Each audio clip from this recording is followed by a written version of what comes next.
पंडु राजा की मृत्यु कथा में वेसुदेव और वैसा नार नामक पति पत्नी को पंडु नाम का एक पुत्र पैदा हुआ।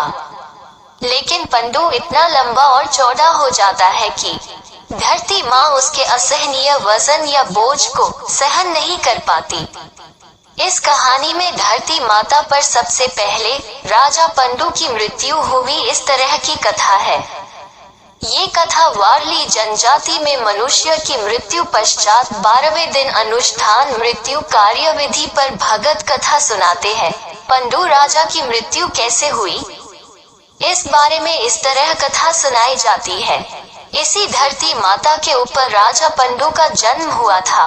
गीत कथा में कहा जाता है, पंडु बढ़ने लगा, पंडु चलने लगा, पंडु बोलने लगा और पंडु राजा बका। पंडु आकाश की ऊंचाई तक बढ़ गया। पंडु राजा का कद बढ़ा, शरीर बढ़ गया। पंडु राजा का वजन पंडु का बोझ मैं अब सह न पाऊंगी, अब मैं क्या करूं।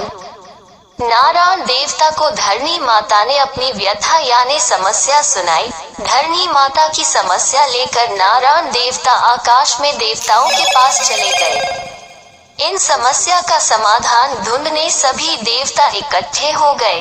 सभी देवताओं की सभा बुलाई गई। उस बैठक में राजा पंडु के साथ क्या किया जाए, इस पर चर्चा शुरू हो गई।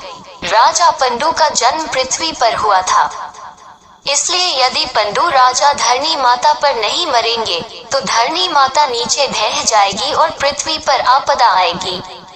बाद में सभी देवताओं ने यह निर्णय लिया कि धरती माता पर पंडु राजा की मृत्यु करनी होगी।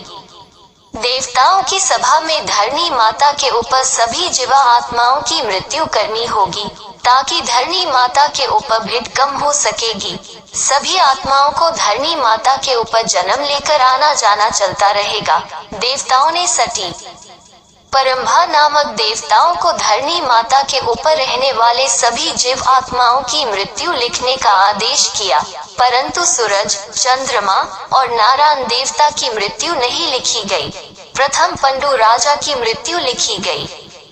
पंडु राजा की मृत्यु करवाने की जिम्मेदारी कालबाई नामक देवी के ऊपर सौंपी गई।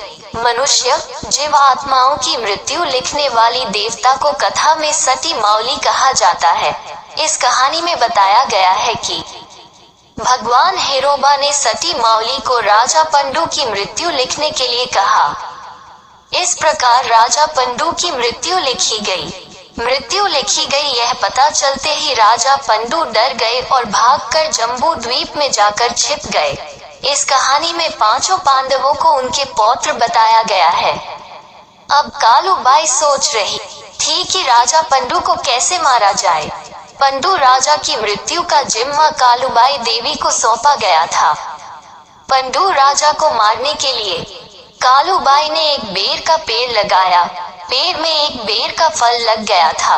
पांचों पांडवों ने इसे देखा और अर्जुन ने कहा कि इसे धनुष और बाण से काटना चाहिए। दूसरे भाई ने भी कहा कि इसे काट दो।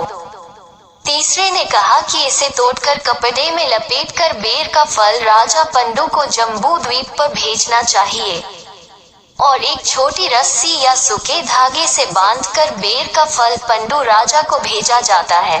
पंडु राजा बेर का फल को उठाकर अपने मुंह में डालता है। तभी बेर के फल में छिपे दो यमदूत निकल उनके नाक में प्रवेश करते हैं। फिर बेर का फल पंडु राजा के गले में फंस जाता है। पंडु राजा डर जाता है। अंत में राजा पंडु की मृत्यु हो जाती है। इस प्रकार राजा पंडु की मृत्यु हो जाती है। पंडु राजा की मृत्यु के समय जमपुरी मतलब यमपुरी के सैनिक पंडु की नाक में घुस जाते हैं और आत्मा को तेज तलवारों से मारते रहते हैं। आत्मा घबराकर शरीर में ही नीचे जांघ पैरों तक जाती है, पांव के नाखूनों तक जाती है।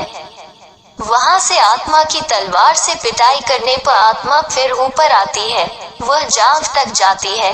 आत्मा पेट, पेट से हृदय तक, हृदय से गर्दन तक, माथे तक, माथे से तालू। अंत में तालू के स्थान पर यमदूत आत्मा को पकड़ते हैं और आत्मा को एक सोने की बोतल डिब्बे में भरकर यमदूत आत्मा को जम नगरी में ले जाते हैं। जम नगरी मतलब यम नगरी है। कथा संक्षिप्त में दी गई है। कथा बहुत